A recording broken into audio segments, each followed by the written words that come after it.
बिस्मिल्लाहिर्रहमानिर्रहीम जी। अस्सलाम वालेकुम जी। की हाल चाल ने तुहाडे? उम्मीद करने तुसीं सारे खैरियत नाल होवोगे। अल्लाह पाक जी तुहानू अपनी ज़मान च रखे। अच्छा जी, असीं करदे पे हां प्याज़ां दी गोडी।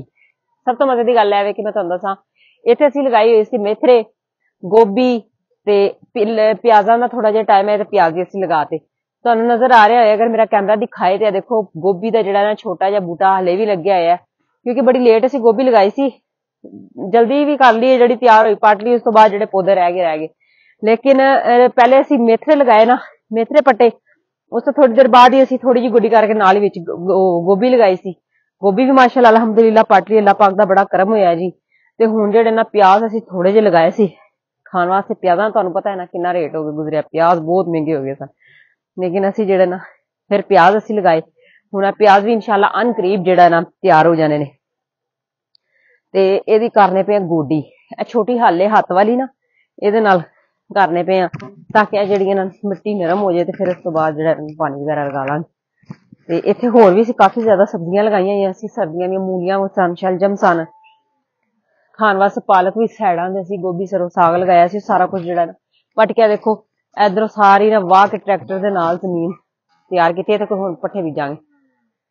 हाँ देखो अंदर चंद पौधे हले भी गोभी दे अगर तुहानू नजर आन ते ए देखो हजे भी है ने। साह ही चढ़ गया ते उंज पहले लोग जेहड़े सन जदों ट्रैक्टर नहीं सन हुंदे है हत्थां नाल भी फिर बैल हुंदे सन, उन्हां दे पिछे भज के उन्हां नू करके ते पैलियां दे विच हल चलांदे हुंदे सी। वैसे बहुत यकीन करो तंदरुस्त भी ਉਹੀ लोग सन, सेहतमंद लोग सन। ते हुण ते माशाअल्लाह मशीनरी ने आ गया सी, लोकां से सहूलत बनाती है। लो हाँ हीरा भाई भी आ गए ने, शुक्र है। मेरी तो वैसे बस हो गई सी, मैं हले 2 खेलां दे उत्ते हल चलाइए, हो हिम्मत है उन्हां दी, इन्ना चलांदे ने। अच्छा जी, छोटी है ना, एदे ते हल नहीं गुजर सकदी एदे उत्ते। ते ए जेहड़ी है ना वट जेहड़ी है ना हुण इत्थों करांगे। लो भाई हीरे नू आखने बाकी कम आपे करनगे, मेरी तो बस हो गई है। ये तो थोड़ा जिहा वजन रख के चलेगी, मेरे ख्याल से सही नहीं हो रही। भाई हीरा शुक्र है तुसीं आ गए हो। क्यों की होया? हाँ चढ़ गया ते होर 2 खेला की ताड़ी हिम्मत। चलो हुण तुसीं आराम करो ते मैं ये ना ਇਹਦੇ ਉੱਤੇ मेरा ख्याल है थोड़ा जिहा कोई चीज रख के ना चलेगा, इंज चलेगा काम। थोड़ा जिहा वतन सहत हो गया ते आहो वैसे चंगी सी अज। थोड़े दिन पहले अगर कर देंदे ना फिर भी चंगा रहना सी, है ना? हां जी चलो फिर भी बड़ा अल्लाह दा करम है। कई फिरेगी ना नाल ते फिर बेहतरीन हो जाएगा।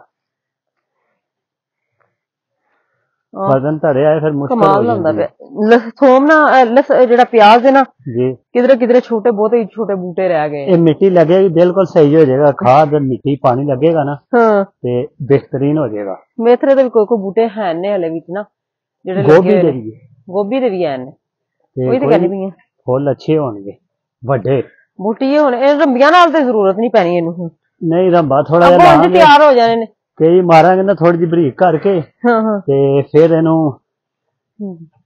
करांगे दोबारा। ए देखो जी ए भी गोभी दा फुल लग्या है। ए देखो ए पटदे नहीं बई हीरा जी, ਅਸੀਂ पटना नहीं है इन्हां नू, इन्हां ने वड्डियां हो के तैयार हो जाए। गोभी लगेगी।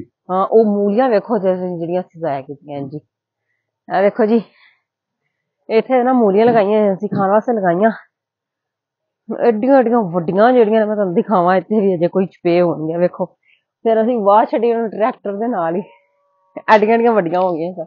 ਲੋਕਾਂ ਖੜੀਆਂ ਹੀ ਬੜੀਆਂ, ਲੇਕਿਨ ਲਾ ਹੀ ਅਸੀਂ ਇੰਨੀਆਂ ਛੱਡੀਆਂ ਸਨ। ਤੇ भाई राह कर लोगे ना हुण कल्ले? हाँ जी चलो भला हो रहा बेहतरीन।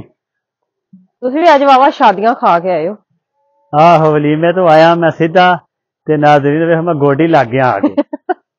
तुसीं आपे कहा ना ते मैं कर लैनी सी, लेकिन मैनूं वैसे भला हो गया, फायदा हो गया तुहाडा लगे रहणगे। अच्छा जी नाज़रीन, तुहानूं अज दी साडी वीडियो कैसी लगी है तुसीं लाजमी कमेंट करके दसना। कोई अच्छी जी वीडियो लैके वधिया जी लैके तुहाडी खिदमत च फिर हाज़र होवांगे। सानूं दिओ इजाजत, रब राखा।